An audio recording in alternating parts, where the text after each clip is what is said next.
Into the Mystic with your host, Morgan Dragonmoon.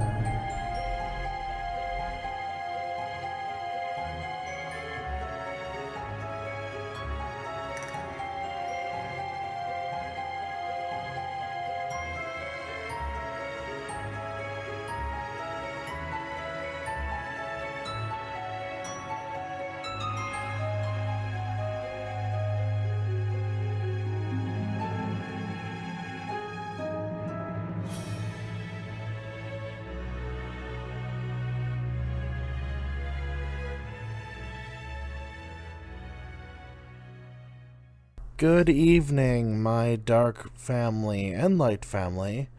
I am your host, Morgan Dragonmoon, and I am broadcasting live, pre-recorded, in the veil between both worlds. First of all, welcome everybody to Into the Mystic. For those who do not know who I am, I will introduce myself. My name is Morgan Dragonmoon. Well, that's not my real name anyways, but my real name is Matt Mesa. I am just an average person, just like everybody else, who has a day job. But I would go into more, but I don't want to bore you out of what I wish to talk about this evening. So anyways, if you're wondering why I picked the name Morgan Dragonmoon, well, it all started in the year 2015, after my grandfather died. I was questioning whether or not what religious beliefs I should follow. I was, at the time, I would consider myself Christian at the time, but I wasn't very strong in my faith. Like, you know, you see the street preachers preaching that you're going to hell in a handbag if you don't do anything right. You know what I'm talking about, right? Like Robin Williams is burning in hell. yeah, like that kind of street preacher stuff like that. So anyways, after my grandfather died, I had a couple options in my life, honestly. I thought about going down the I'm not going to believe in God anymore path, the atheistic path. And then I thought, well, I don't really consider myself an atheist. So then I went to the library, and oddly enough, I was just looking around for a book about like the different religions and stuff, because I was going to make up a character, a fictional character, and I picked up a book about pagan religions. It was one of those inclusivity books, like for a business or a school or something like that, almost like something you would give like for a law enforcement thing too. And I started reading that, and when I was reading the part about Wicca and like spirituality and stuff like that, it was resonating with me a lot more than being an evangelical Lutheran was.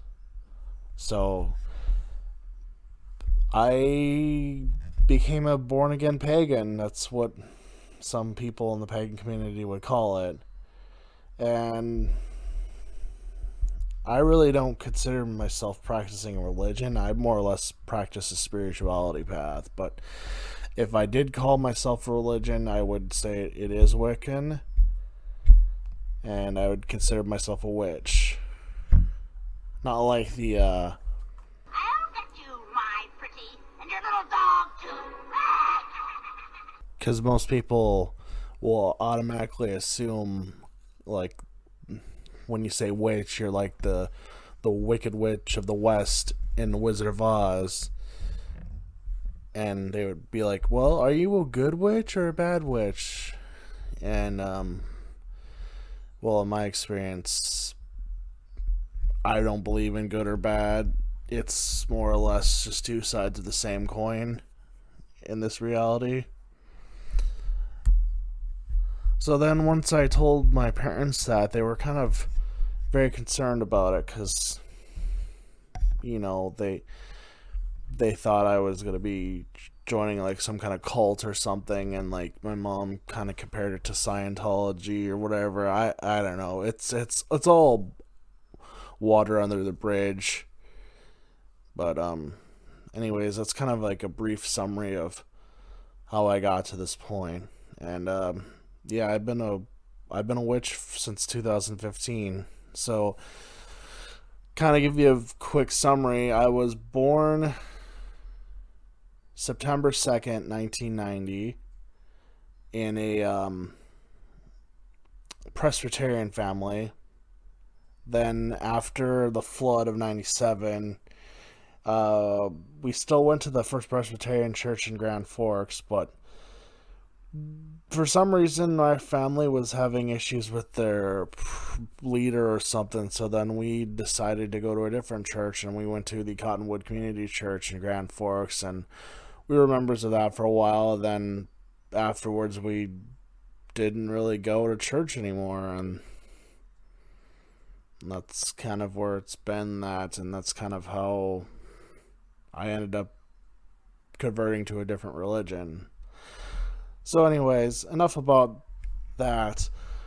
Why don't we let's see, what time is it now? It is 10:58 p.m. Why don't we take a look at the current positions of all the astrological objects right now? Currently, the sun is 19 degrees 23 Capricorn. The moon is 11 degrees 39 Cancer. Mercury is 19 degrees 7 Capricorn. Venus is 25 degrees 39 Aquarius. Mars is 4 degrees 35 Sagittarius. Jupiter is 8 degrees 47 Capricorn. Saturn is 22 degrees 28 Capricorn. Uranus is 2 degrees 39 Taurus, and that is in retrograde. Neptune is 16 degrees 27 Pisces. And Pluto is 22 degrees 41 Capricorn. And the node is currently 7 degrees 45 Cancer, retrograde. The dark moon Lilith is 28 degrees 4 Pisces. And Chiron is 1 degrees 47 Aries. As of right now. Well, now it's 11:03 p.m., but as of right now, that's where they're at. So, and currently the full moon is going to be tomorrow in Cancer. It's going to be the full cold moon, I think it's what it's called. Yeah. So anyways, that is it for looking at the heavens and stuff like that. What else do I want to talk about? Oh, I know what we should talk about. Let's talk about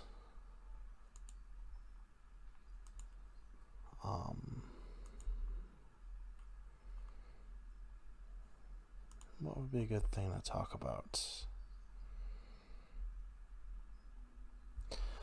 So anyways, I'm going to put a Facebook page for this podcast if anybody is interested in following it. I'll design a logo for it, and hopefully the name Into the Mystic's not taken. If it is, then it's not a big deal. I can always change the name and change the intro and stuff like that. Oh yeah, I know what we could talk about. How about we talk about this movie that has been gaining a lot of memes and stuff around lately, and has been kind of symbolic of how our reality is. It is a movie that starred Rowdy Piper in it. It's called They Lived. Let me check here when it came out.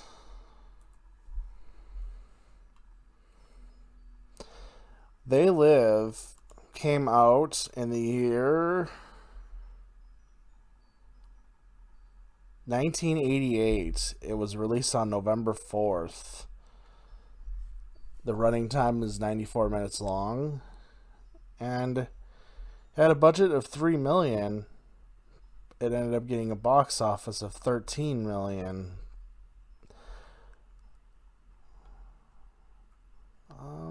What else? Gave it an 86% approval rate on Rotten Tomatoes, and the average rate is 7.2 out of 10. This movie is one of those movies that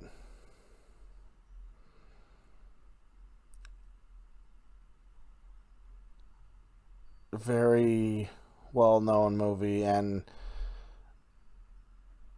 one line in particular is very much quoted all the time. The line is, "I've come here to chew bubblegum and kick ass, and I'm all out of bubblegum."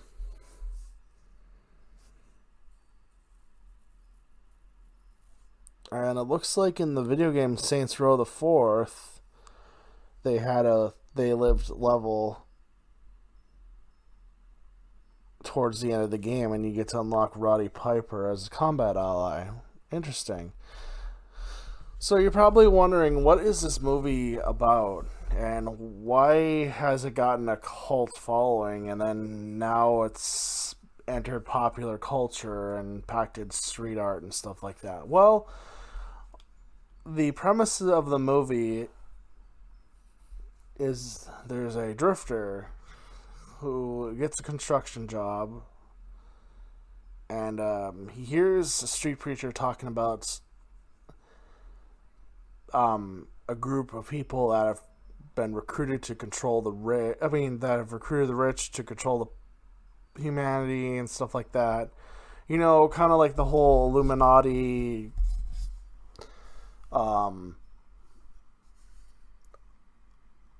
What's the other name of the Cabal? Like they keep you asleep.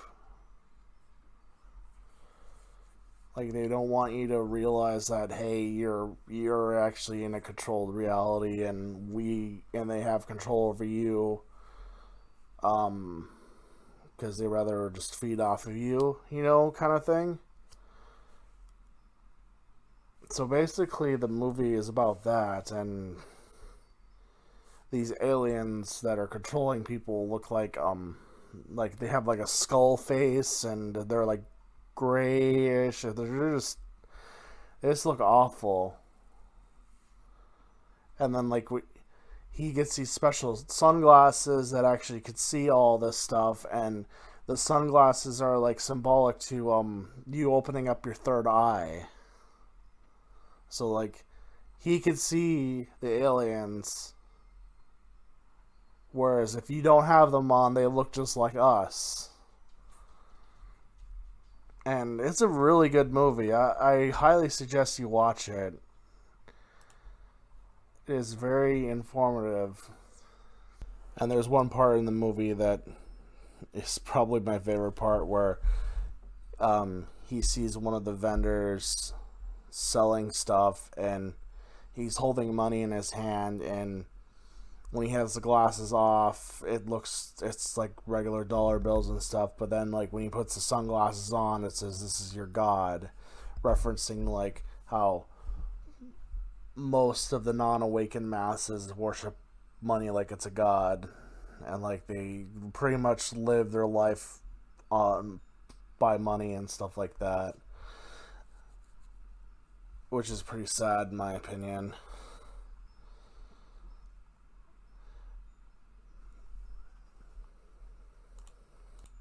So if you're interested, what I want to talk on the show is I want to talk about stuff with the occult, pop culture stuff, like just kind of random stuff I like to talk about. Sorry I say that a lot. It's just hard for me to think and stuff like that. I'm doing this all on the fly, like when you watch certain movies and they have these unscripted jokes. That's all off the fly, off the cuff thing like that. Yeah, I'm watching the movie right now, and they have the skull people on TV, and behind the guy talking says "obey." It's just too funny. It's like it's so Orwellian. It's just great. Not great that it's Orwellian, but it's like, are you kidding me? It's like you can see the clear picture now, and it's just a really good movie. And what's another good movie I like? There's another good movie that's gotten pretty popular now. It was in the early '90s. It came out. It was called The Craft. You ever heard of that movie? Yeah, that's a very good movie too. I I first watched that movie after like maybe a three months or a couple months or something after I converted. I mean, it was a really good movie, and from what everybody's told me, it's almost pretty accurate of how they show like how Wicca is and the craft, like how witchcraft is kind of it portrayed a little bit. Yeah, they do have like the special effects, like how in all these magic movies do, but kind of like the ritual structured part about it, and like the more like the mechanic stuff about it is pretty accurate, because I think they had consultants on there helping with that.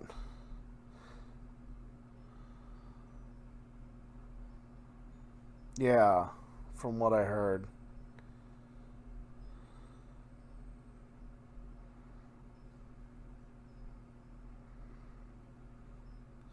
Okay, Wikipedia for some reason is saying that one of the actresses in the movie is actually a real life Wiccan. I thought she said she wasn't.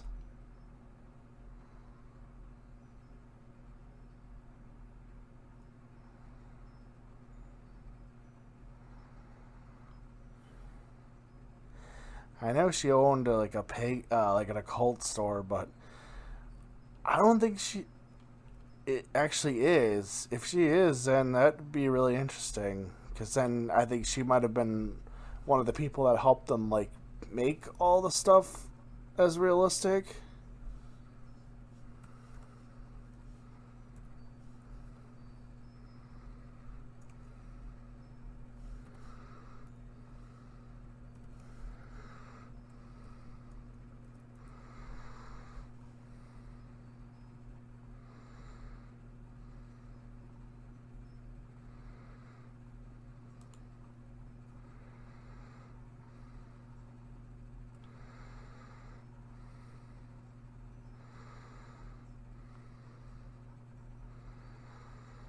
Okay, yeah, that was just a rumor. According to this one website, Feruzia Bulk, that's um the lady that plays Nancy Downs in The Craft, is not a practicing pagan. She just learned about it before coming on the film, because there's so many like stories about her being a witch and stuff like that, and she does own an occult shop though, but she is not one. But all these other places are saying she is.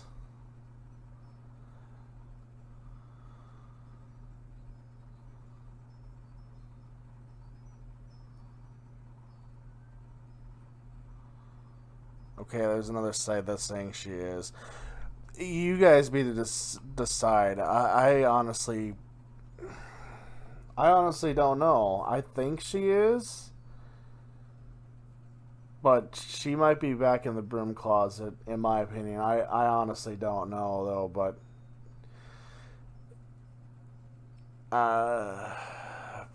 back then, in the early 90s, early 2000s, it was not widely accepted still. I mean, there are still people today that are heavy thumpers around the area here. And I'm actually surprised at how many pagans and occultists are actually around here, though. Which is very surprising. Alright, and so let's get back to talking to the crafts. Pretty much the synopsis of the movie is the main character named Sarah Bailey. She moved from San Francisco to Los Angeles with her father and stepmother. And she ends up going to a Catholic school, you know, the stereotypical Catholic schools where, like, you wear the uniform and all that stuff. And then she ends up meeting 3 people.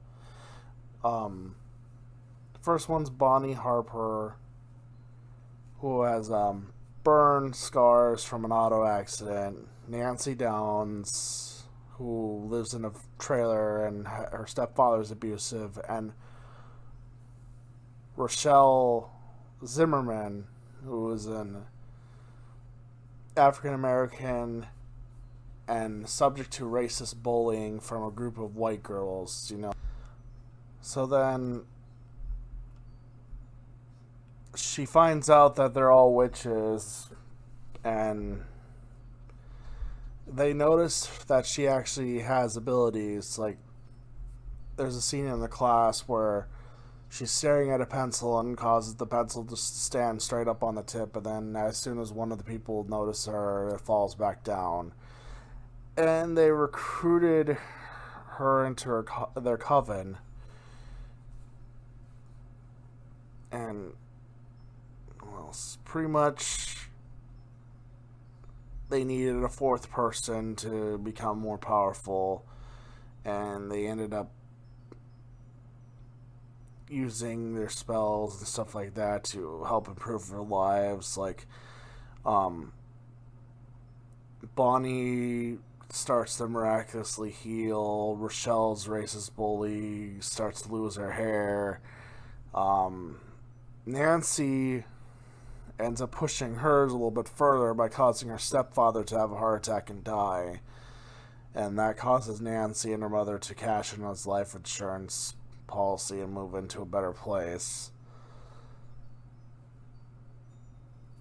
That a lot of people would be like, oh, that's dark and you can't really take another person's life. I mean, yeah, killing another person's wrong,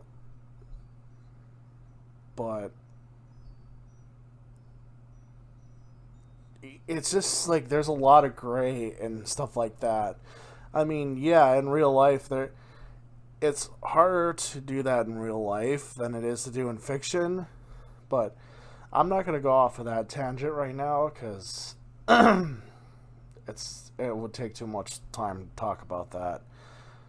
But, so anyways, then Nancy becomes greedy with power and does a rite where she ends up getting, more abilities, and she starts becoming less empathetic. Kind of starts becoming really, really dark. And turns on turns on Sarah and causes her to stuff that happened in her life, and they try to tempt her to commit suicide again.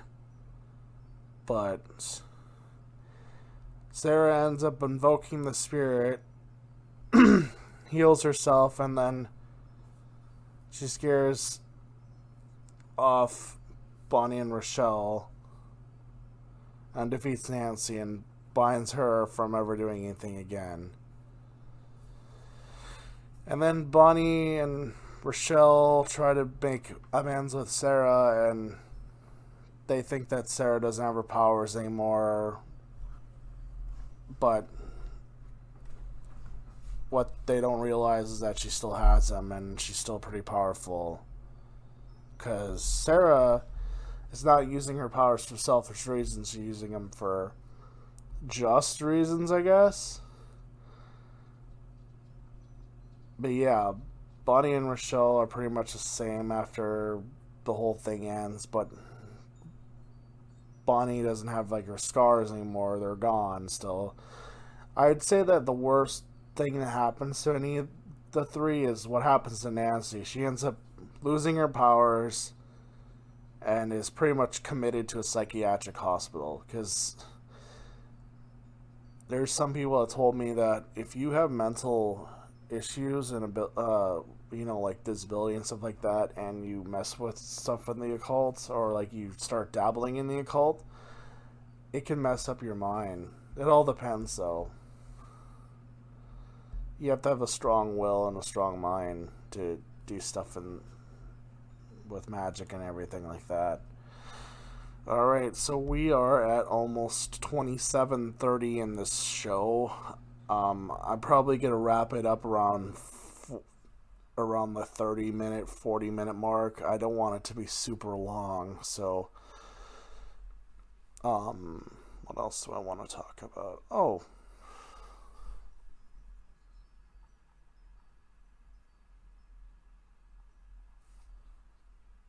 sorry, I just had a blank spot there for a second.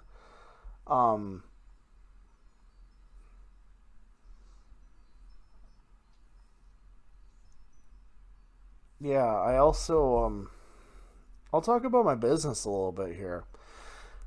I happen to run a, small business. It's called Dragonmoon. It's located in Grand Forks here. So what it is, it's a healing, I do healings and readings.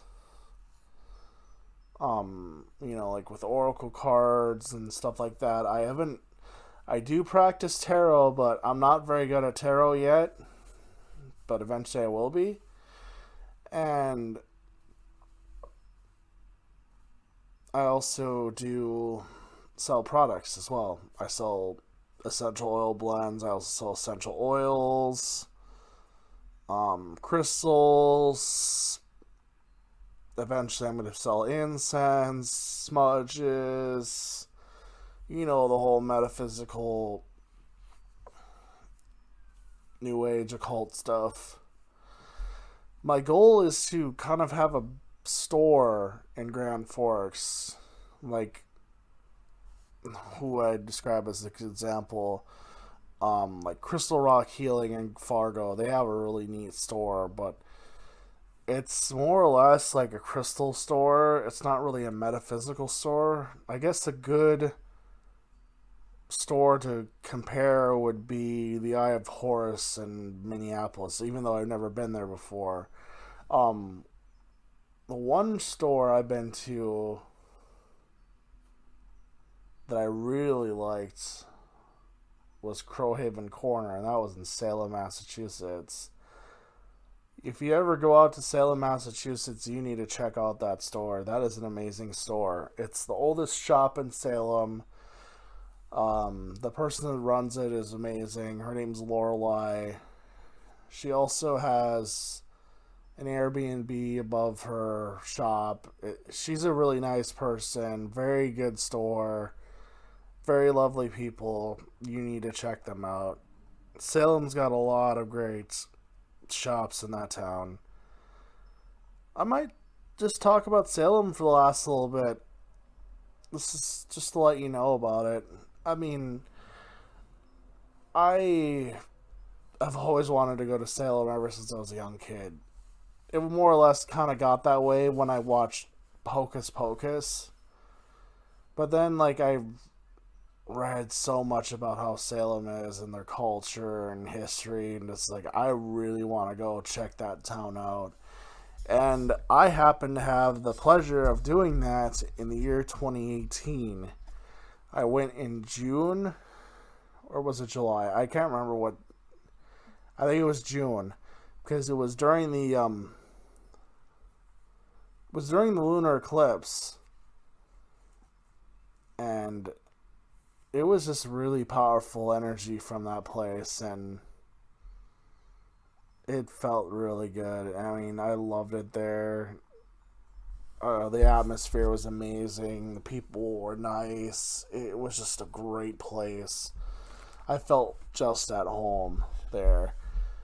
And I'm planning on going there again this year. But as of right now, I still have to build up my funds and figure out when But I highly recommend anybody going there once, especially if you follow spirituality and stuff like that.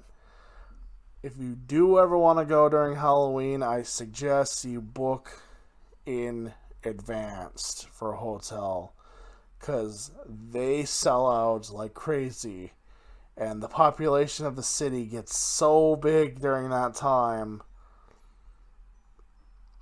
that there's so many people there because of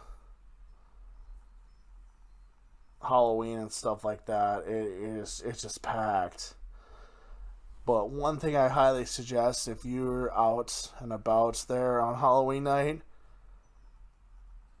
be careful about the street preachers, because there is going to be street preachers there. I personally have not had to deal with street preachers in Salem. Thank the gods and goddesses I didn't have to worry about that. But anyways, yeah, it is a really awesome place to go, and I highly suggest you put that on your bucket list or whatever list you have. It's a really fun place to go. Great food, great people. It's a blast. Fantastic. It was amazing. I'm sorry, I'm doing a really horrible Donald Trump impression. So what if I am? It's a really huge opportunity to try to do a Donald Trump impression. One of the best, 100% accurate. I can't do it anymore, I'm sorry. Yeah, it was fun. So, it is about almost 34 minutes into the podcast. I am going to probably wrap it up here right now. But thank you all for listening to this podcast, and hopefully you come again and listen again. We might talk about something interesting next week. I'm not sure what yet, though, but I will keep you posted. Sorry, I said postpone. Wow, I'm gonna postpone this. But, yeah, thank you for listening. This podcast is called Into the Mystic. It was recorded on January 9th, 2020. The year 2020. The music at the very beginning is called The Great Unknown. It is made by Audioonics. I think that's how their name's pronounced. It is a free track to use, and the rights are for them. So that's about it. Thank you all for listening, and goodbye.